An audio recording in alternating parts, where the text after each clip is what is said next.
Heat engine एक ऐसी प्रणाली है जो ऊष्मा को यांत्रिक ऊर्जा में परिवर्तित करती है और यह मूल रूप से तीन भागों से मिलकर बना होता है।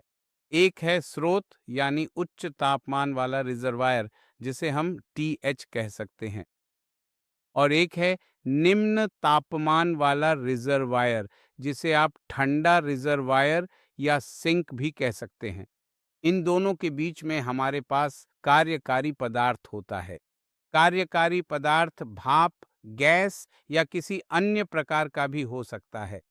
हीट इंजन के इन तीन भागों के साथ पूरे कार्य को आसानी से समझा जा सकता है। आप देख सकते हैं, उच्च तापमान वाले स्रोत से ऊष्मा ली जाती है।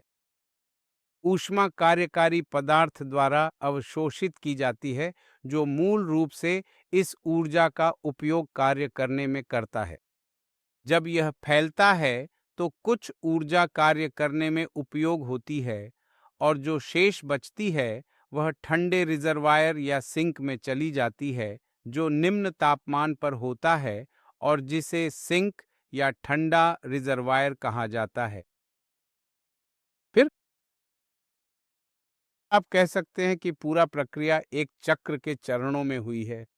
इस प्रक्रिया में दो समतापीय और दो विविरामी चरण शामिल होते हैं और ऊष्मा इंजन की दक्षता मूल रूप से उस संबंध से परिभाषित की जाती है जिसमें हम कार्य को ऊष्मा द्वारा विभाजित करते हैं, जो अवशोषित की जाती है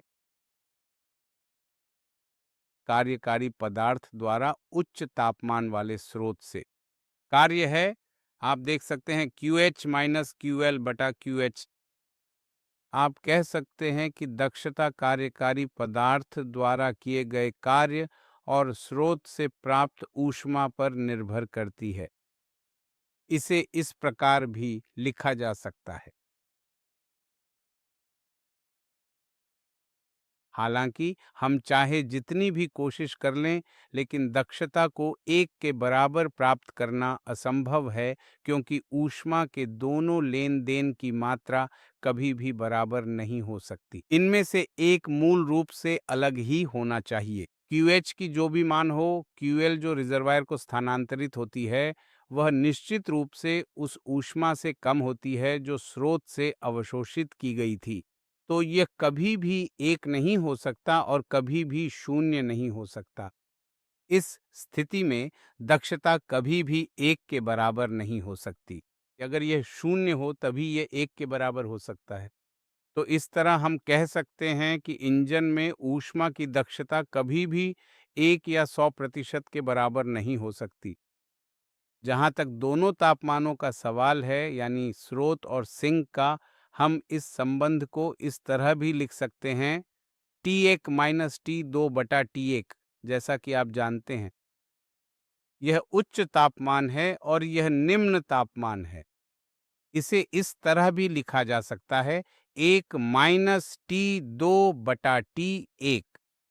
तो मूल रूप से हमारे पास ऊष्मा इंजन की दक्षता के लिए दो संबंध हैं। ऊष्मा इंजन कभी भी 100% दक्ष नहीं हो सकता। इसका मतलब है कि वह ऊष्मा को पूरी तरह से कार्य में परिवर्तित करने की स्थिति में नहीं है।